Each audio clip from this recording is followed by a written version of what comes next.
ต้องมีงานแบบนี้แล้วเขาเจ้าออกมาใส่ได้นี่อันนี้มันน่าจะแม่นนั่งง้อนั่งควายได้เขาเจ้าเห็ดนี่มันก็ดังอยู่เลยนี่นะ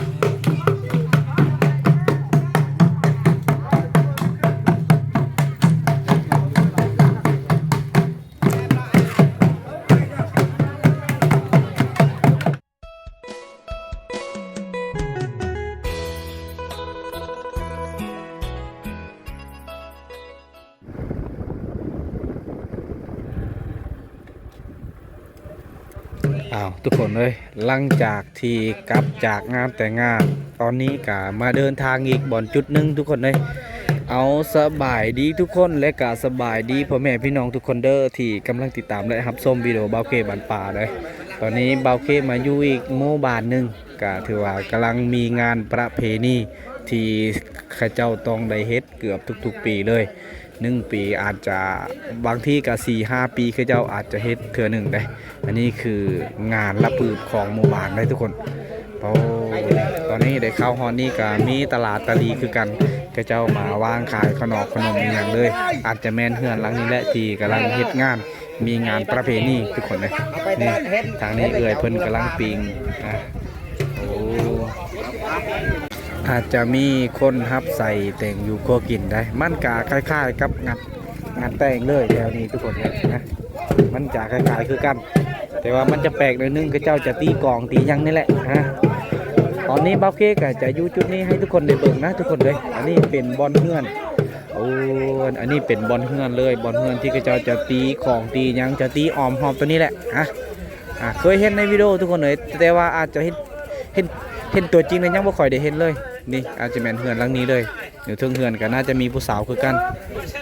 มาอยู่อีกจุดนึงอันนี้แมนบอลเขาเจ้าลิ้น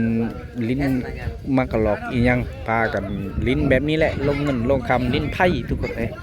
ตามภาษาของหมู่บ้านนะนี่แหละอยู่ในเขตนี้ทุกคนเลยบ่าวเคกะคือว่าแล้วฮักก็เห็นเป็นครั้งแรกเลยงานระปืดเลยเขาเจ้าว่างานระปืดอยู่ในเขตนี้นะเขาเจ้านิยมกันเฮ็ดกันแบบนี้เลยนี่ส่วนทางนี้ก็พากันลิ้นมักกะล็อกหรือว่ากุ้งไก่อีกอย่างเลยอันนี้แมนบอลข้าเจ้าไส้หมูเลยกระท่อไส้หมูได้ข้าเจ้ามาห้อยไว้อยู่นี้ตามเบิ้งนั้นน่าจะใหญ่ได้หมูทุกคนเลย นี่อาจจะเต็มมันนี่แหละส่วนอยู่นี้แมนบอลข้าเจ้าต้มน้ำห้อนหรือว่าแกงอาหารนี่ยังต่างๆเลยสำหรับ2 จุดอยู่จุดนั้นส่วนทางพุ่นแมนบอลข้าเจ้าคั่วอาหารเลยข้าเจ้าจะคั่วแบบนั้นเลยอยู่แถวนี้ทุกคนเลยขอย้ำเลยนะงานนี้ก็คล้ายๆกับงานแต่งงานเลยได้คล้ายๆกับงานแต่งเลยข้าเจ้าเห็นอันนี้แบบนี้ต้องมีโต๊ะมีเต้นนี้ยังแหละข้าเจ้าพากันกินเหล้าเมาสุราอียังทุกคนเลยครั้งแรกเลยที่บ่าวเคได้เห็นกล่องอันนี้เขาเอิ้นว่ากล่องนะต้องมีงานแบบนี้แล้วเขาเจ้าออกมาใส่ได้นี่อาจจะมีอยู่3 กล่อง1 2 3อาจจะมีอยู่3 กล่องเลยเขาเจ้าเอาเสือกเอาย่างมาถักอันนี้มันน่าจะแม่นนั่งง้อนั่งควายได้ก็จะเห็นนี่เราจะเห็นค้นควายอยู่นี่โอ้ทุกคนเลยมันก็ดังอยู่เลยนี่นะเจ้าก็พากันนิยมตีเลยถ้าว่ามีงานแบบนี้เขาเจ้าจะตีเลยเจ้าพากันมาตั้งตลาดตะลีได้พากันถือ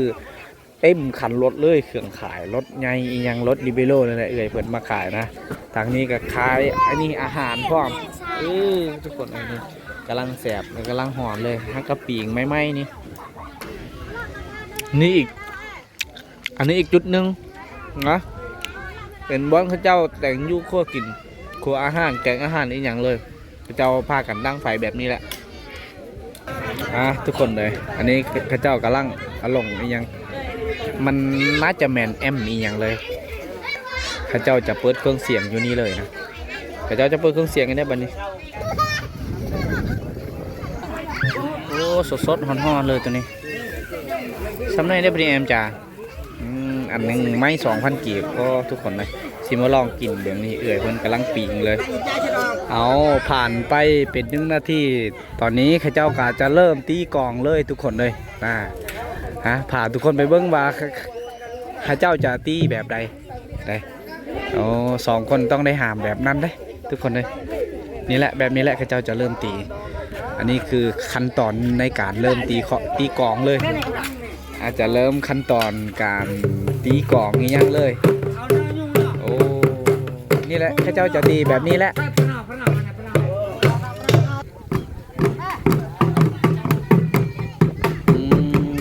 นี่แหละทุกคนเลยงานอันนี้ข้าเจ้าต้องได้เฮ็ดแบบนี้แหละโอ้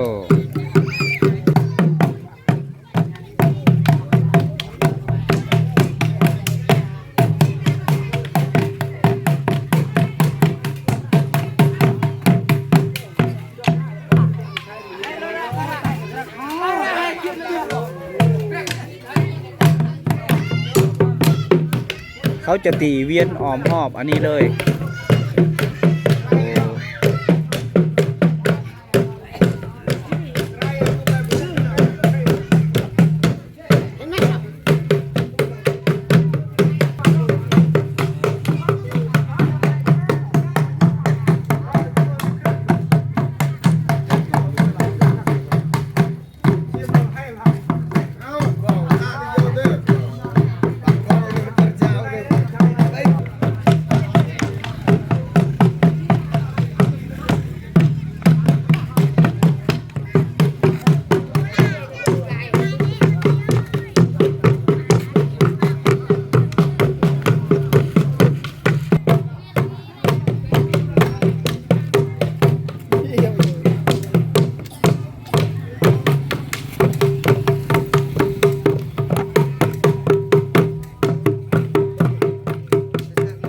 เจ้ากะอยู่ในขั้นตอนตีข้องเลยนะนี่แหละงานอันนี้ต้องได้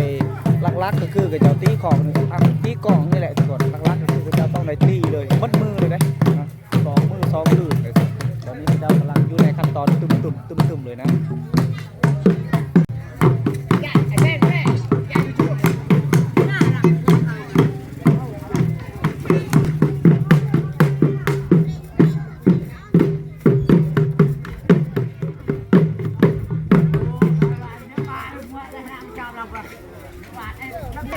โอ้นี่คือเครื่องเสียงทางนี้เขาเจ้ากำลังติดตั้งลำโพงนี่ยังเขาเจ้าจะเปิดเครื่องเสียงนี้ได้ทุกคนเลยมีครบสุดเลยงานนี้นะมีทั้งกล่องมีทั้งเครื่องเสียงโอ้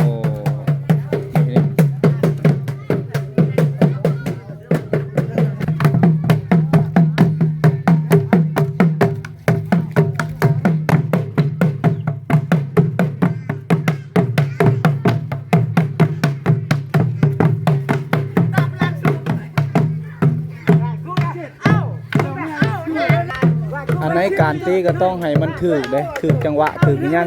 ถ้าว่าตีมาถึกจังหวะอาจจะมันบ่เข้ากันเขาจะต้องได้เริ่มไหม้แล้วตอนนี้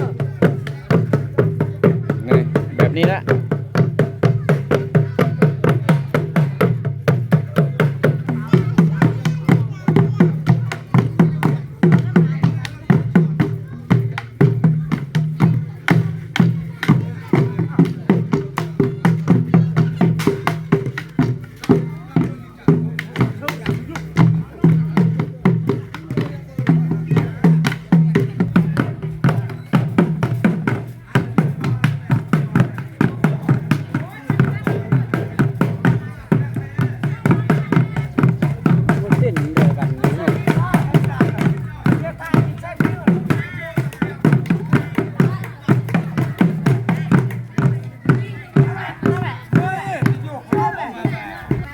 ส่วนทางนี้ตลาดตะลีแล้วก็เจ้ากำลังกันกะเกียมไปกะเกียมขายเครื่องคองอย่างเลยตอนนี้เวลากะ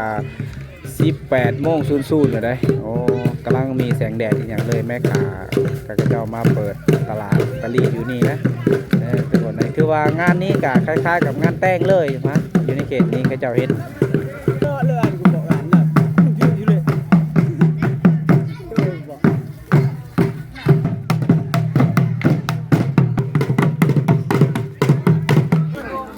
มื้อนี้ก็มี3ระบบเลยพระเจ้าได้ตีอันนั้นเนี่ยล่ะตีของเนี่ยพระเจ้าเอิ้นว่าแล้วก็ตีของตีกองผสมกันเลยเด้นี่แหละทุกคนเลย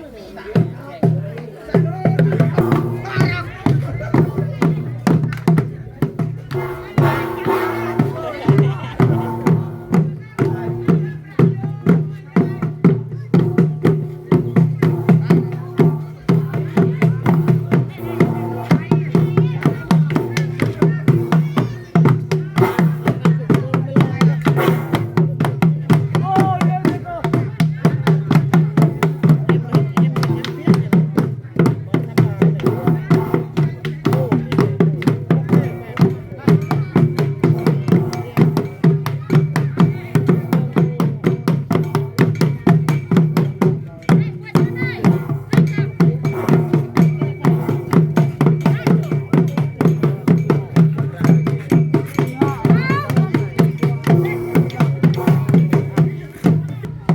เลยมีการยินเหล้าเลยปกติต้องมีผู้สาวเข้ามายินเหล้าให้กับเจ้าที่ตีกลองนะทุกคนแต่ว่าตอนนี้เขาเจ้าก็พากันยินเองแบบนี้เลย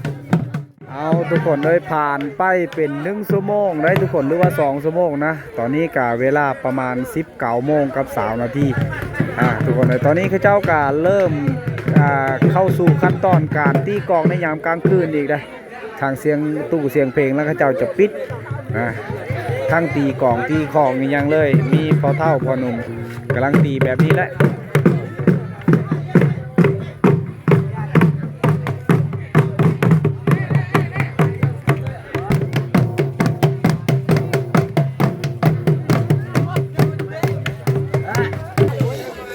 ส่วนทางนี้ละผ้ากันลิ้นกุ้งไก่หรือว่าลิ้นไผ่อีหยังและตามภาษาของชาวบ้านแล้วทุกคนเลยยามกลางคืนแล้วเขาเจ้าจะเฮ็ดแบบนี้อันนี้คืองานละปืบเขาเจ้าได้ว่าได้ถามเขาเจ้าเมื่อกี้ว่างานละปืบทุกคนเลย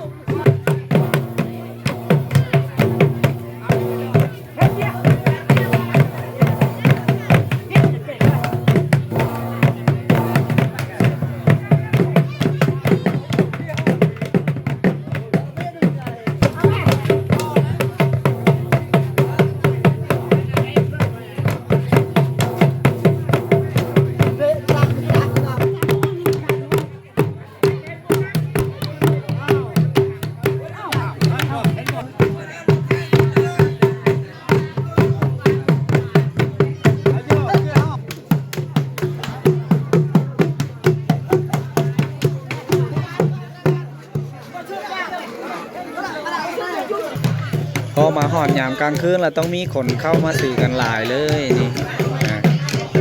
ทางพุ่นก็น่าจะแมนผู้สาวได้ทุกคนเลยเขาจะมาซื้อเครื่องซื้อของนี่ยังอยู่จุดนี้เลยนี่